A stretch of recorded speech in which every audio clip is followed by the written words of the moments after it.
미국 내에서는 어제도 하루 동안 6만 3천여 명의 코로나19 신규 환자가 새로 나왔습니다. 일부 주에서는 신규 사망자도 최대치를 기록했습니다.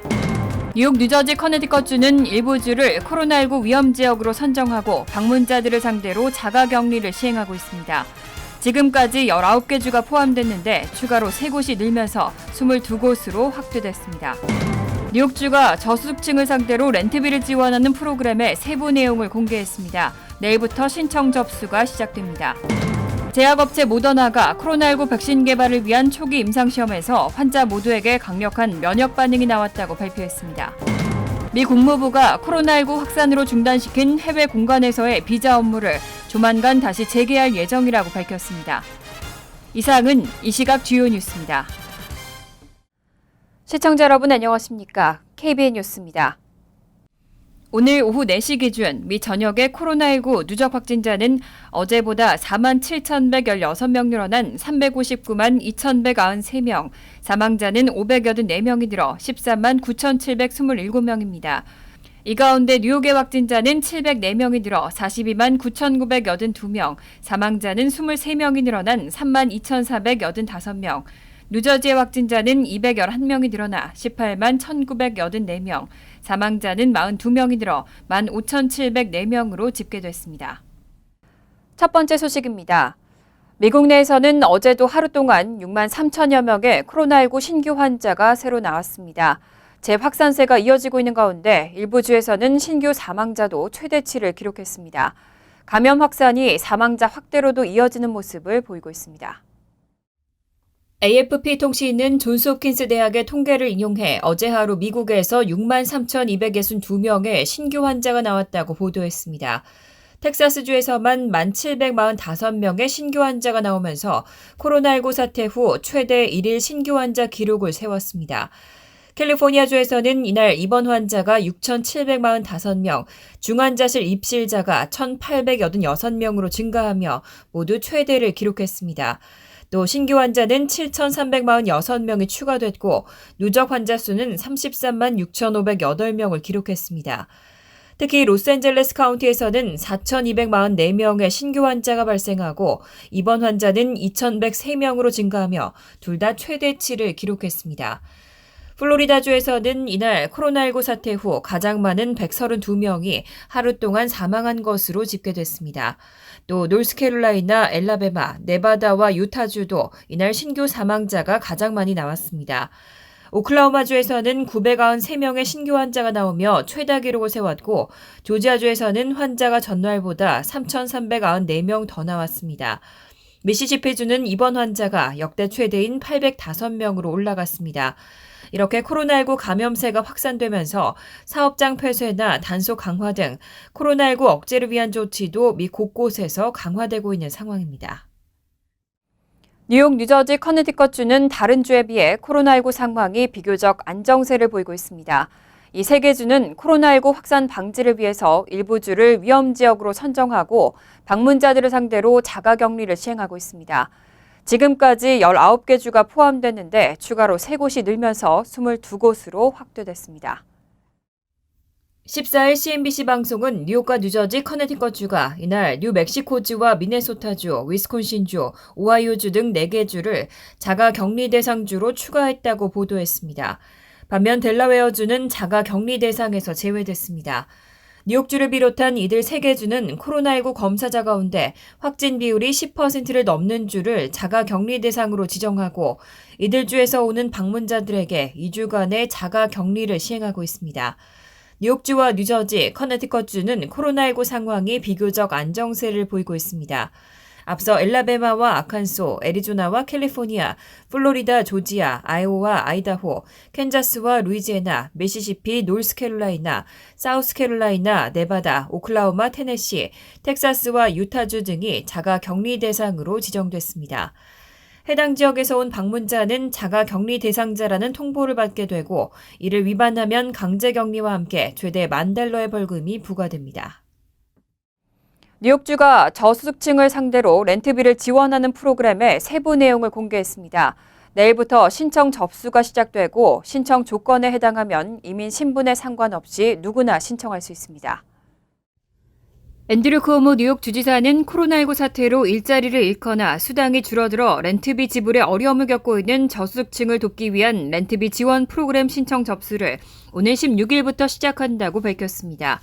신청 자격은 뉴욕주 거주민으로서 2020년 3월 1일 이전과 이후에 연간 수입이 지역 중간소득의 80% 이하여야 하고 2020년 3월 1일 이전과 이후에 매달 수입의 30% 이상을 렌트비로 지불했어야 하며 4월 1일부터 7월 31일 사이 수입이 그 이전보다 줄었어야 합니다.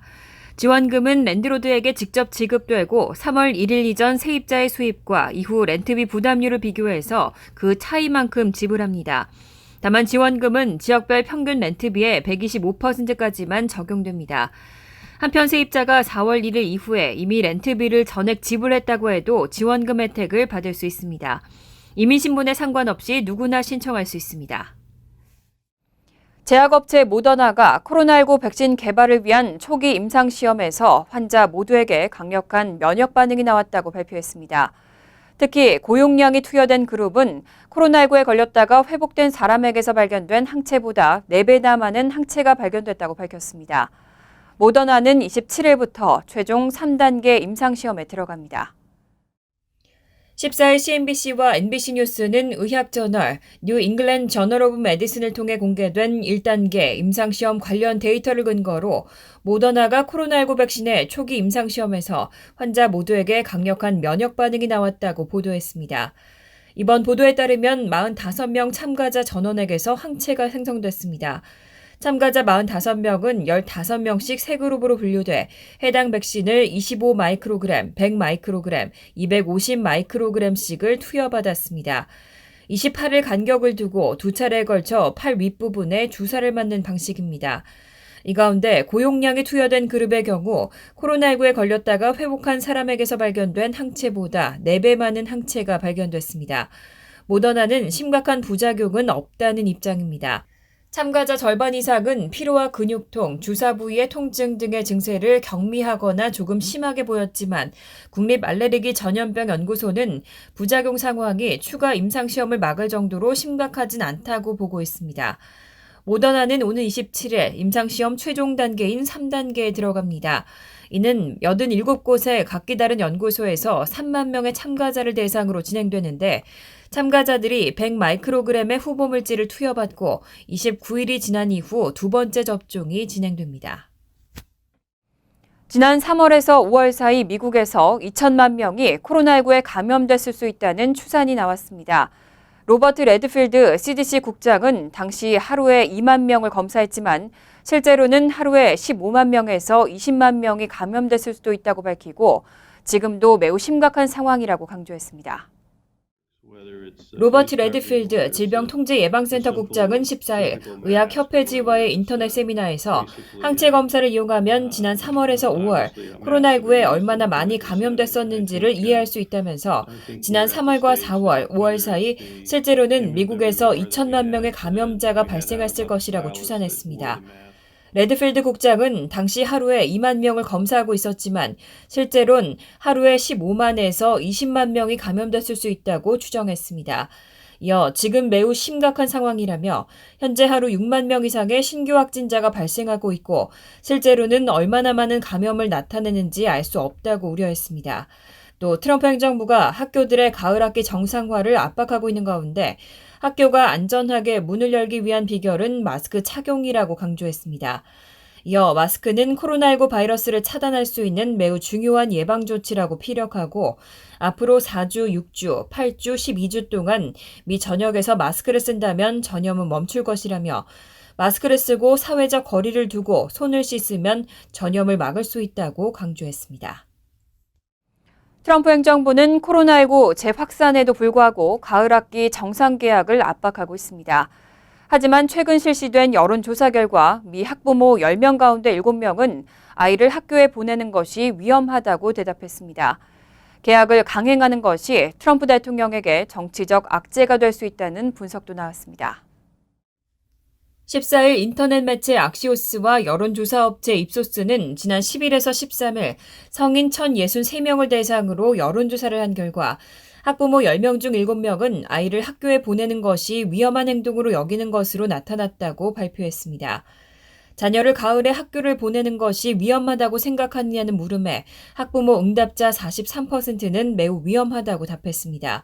중간 정도로 위험하다가 28%, 조금 위험하다가 22%로 뒤를 이었고 위험하지 않다는 응답은 8%에 그쳤습니다. 정치적 성향 또는 인종 간 인식 차이도 드러났습니다. 민주당 지지자는 82%가 매우 또는 중간 정도 위험하다고 답했고 공화당 지지자는 53%만 매우 또는 중간 정도 위험하다고 답했습니다. 흑인은 89%가 매우 또는 중간 정도 위험하다고 응답한 반면 히스패닉과 백인은 각각 80%와 64%만 매우 또는 중간 정도 위험하다고 응답했습니다. 입소스 미국 공공문제 담당국장인 클리프 영은 학부모들이 자녀를 학교에 보내는 것이 안전하지 않다고 여기고 있다며 이는 트럼프 대통령과 공화당의 심각한 정치적 악재가 될 수 있다고 설명했습니다. 미 국무부가 코로나19 확산으로 중단시킨 해외 공간에서의 비자 업무를 조만간 다시 재개할 예정이라고 밝혔습니다. 다만 아직 구체적인 일정을 제공할 수는 없다는 입장입니다. ABC 뉴스에 따르면 국무부는 13일 전 세계 미국 대사관과 영사관이 곧 비자 업무를 재개할 것이라고 밝혔습니다. 다만 언제 어떤 곳에서 업무가 다시 시작되는지는 언급하지 않았습니다. 국무부 측은 일상 비자 서비스 재개는 인력의 안전한 복귀를 위한 국무부의 틀과 협력해 부처별로 이뤄질 것이라며 각각의 공관이 언제 특정 비자 서비스를 재개할 것인지에 대한 구체적 일정은 제공할 수 없다고 말했습니다. 미국은 코로나19 확산으로 지난 3월 말 전 세계 모든 대사관과 영사관에서 일상적인 비자 업무를 일시적으로 중단시켰습니다. 또 전 세계를 대상으로 최고 수준인 4단계 여행 경보를 내리기도 했습니다. 미국의 이번 비자 업무 재개 여부와 관계없이 미국은 현재 중국과 이란, 영국과 아일랜드, 브라질 및 유럽의 쉥겐 지역 소속 26개 나라에서 들어오는 외국인의 입국을 금지하고 있습니다. 트럼프 행정부는 어제 온라인 수업만 수강하는 유학생에 대한 비자 제한 정책을 철회하겠다고 밝혔습니다. 하지만 그럼에도 불구하고 올 가을 학기 유학생의 입학률이 급락할 것이라는 전망이 나왔습니다. 지난 학년도보다 최대 98% 감소하면서 2차 대전 이후 최저가 될 것이라는 전망입니다. 워싱턴 포스트의 칼럼니스트 캐서린 램펠은 14일자 칼럼에서 트럼프 행정부의 비자 제한 정책 철회는 좋은 일이라면서도 다른 반이민 정책 때문에 올가을 유학생 입학률은 수십 년 만에 최저 수준으로 곤두박질 칠 것이라고 관측했습니다.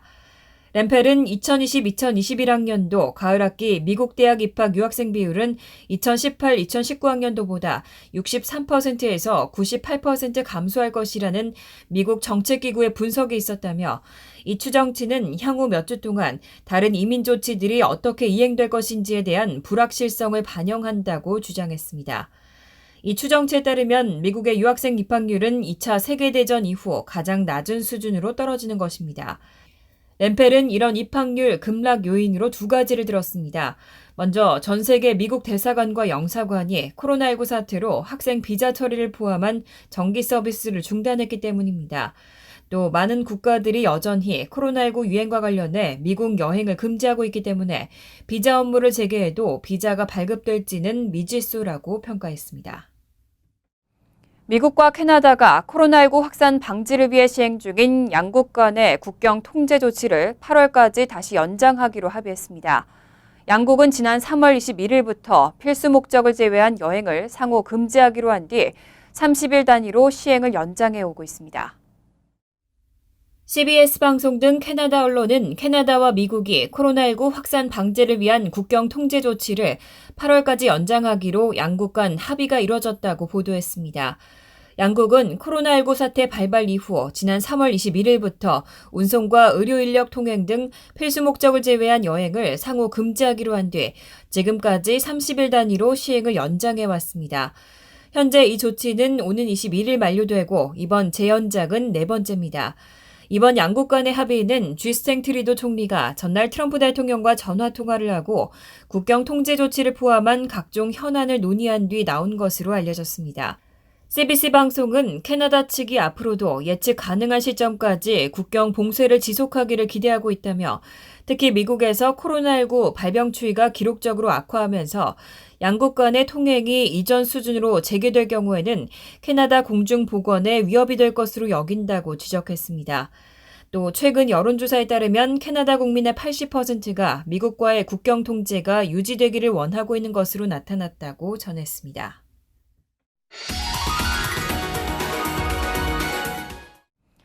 이어서 LA 지역 한인사회 소식입니다. 에릭 가세티 시장이 LA시가 다시 셧다운될 위기에 처해 있다고 경고했습니다. 확진자가 계속 급증하면 필수 업종을 제외하고 모든 사람들은 다시 집에 머물러야 한다고 강조했습니다. 가세티 시장은 시의 색깔별 경보 체제에서 감염 위험이 극도로 심한 상황인 빨간색 진입에 도달하기 직전이라며 이 단계까지 가지 않기 위해선 주민 모두의 노력이 필요하다고 강조했습니다. 현재 LA시의 색깔별 경보 체제는 주황색 단계로 주민들은 되도록 집에 머물러야 하고 빨간색에 도달하면 출근이나 식료품 구입 등 필수적인 활동을 제외한 외출이 금지됩니다. LA 시내 비즈니스의 야외 운영은 허용되지만 가세티 시장은 외부인과 접촉을 피하고 위생 지침을 철저히 지킬 것을 거듭 당부했습니다. 코로나19 재확산세에 캘리포니아주는 13일 다시 셧다운에 돌입했습니다. 캘리포니아주의 이런 재봉쇄 조치가 미국과 국제 경제에 큰 타격을 줄 것으로 전망되고 있습니다. 국내 총 생산이 세계 5위권인 캘리포니아주의 경제 활동이 다시 중단되면서 미국뿐만 아니라 국제 경제 전망에 큰 파장을 일으킬 것이라는 우려가 제기되고 있습니다. 게빈 뉴섬 캘리포니아 주지사의 재봉쇄 조치 발표 직후 캘리포니아주 소재의 정보기술 업체들이 중심이 된 나스닥 지수는 사상 최고치를 이어가다 급락해 전일 대비 2.13% 하락한 1390.84에 마감했습니다. 월스트리트저널은 S&P 500 지수도 0.94% 하락하는 등 캘리포니아주의 결정이 불안한 경제 상황에 대한 우려를 키웠다고 전했습니다. 하지만 오늘 일부 주의 코로나19 확진자 수 감소와 백신 3상 임상 실험을 시작한다는 소식이 전해지는 등 코로나19 완화에 대한 기대감으로 다우존스 지수와 S&P 500 지수, 나스닥 지수가 일제히 상승했습니다. 간추린 소식입니다. 미시간주 그랜드레지에서 14일 한 남성이 마스크 착용 문제로 다투던 노인을 흉기로 찌른 뒤 출동한 보안관의 총격으로 숨지는 사건이 발생했습니다. 그레첸 휘트머 미시간 주지사가 사업체 내부에서 마스크 착용을 의무화할 것을 명령한 지 하루 만입니다. 흉기에 찔린 노인은 병원으로 이송됐지만 부상이 어느 정도인지 생명이 위태로운지 등은 알려지지 않고 있습니다. 맨하탄 트럼프타워 앞 대로에 새겨진 흑인 목숨도 소중하다는 문구를 훼손한 백인 남성이 공개 수배됐습니다. 뉴욕시경에 따르면 용의자는 13일 오후 12시께 맨하탄 56에서 57가 사이 5번가 선상에 새겨진 BLM 문구에 붉은색 페인트를 뿌린 뒤 도주했습니다. 훼손된 문구는 이날 오후 6시께 뉴욕시 교통국 직원들이 나서 복구 작업을 마쳤습니다. 14일 한인 뷰티 서플라이 업체 필 뷰티 서플라이의 퀸즈 자메이카 매장 앞에서 한 흑한의 화해와 친선을 도모하는 자리가 뉴욕 한인회 주선으로 마련됐습니다. 이날 필 뷰티 서플라이는 흑인 인권단체 100 수트에 $2,000의 기부금을 전달했습니다. 지난 3일 100 수트는 해당 매장 앞에서 지역사회 무관심과 소통 부재를 이유로 시위를 계획했지만 뉴욕 한인회 찰수윤 회장과 론킴 뉴욕주 하원 의원의 중재로 무산된 바 있습니다. 지난 2017년 12월 21일 이전 애플 아이폰을 구매했다가 기기 속도가 늦어지는 이상을 겪었던 사람은 애플을 상대로 기기당 $25를 청구할 수 있습니다. 애플은 소프트웨어 업데이트를 통해 오래 사용한 아이폰 기기들의 속도를 늦춘 것과 관련한 집단 소송에서 지난 3월 최대 $5억 지불하기로 합의한 바 있습니다. 대상은 2017년 12월 21일 이전 아이폰 6, 6 플러스, 6S, 6S 플러스, 7, 7 플러스, SE 기종을 구매했다가 기기 속도가 늦어지는 문제를 겪었던 고객들로 중복 신청도 가능합니다. 환율과 증권 소식입니다.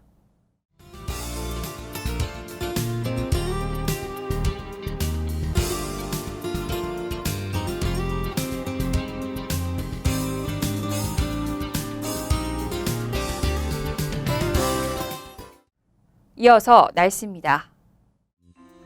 목요일은 곳에 따라 구름이 많겠습니다. 낮 최고 기온은 78도, 섭씨 26도, 밤 최저 기온은 69도, 섭씨 21도로 예상됩니다.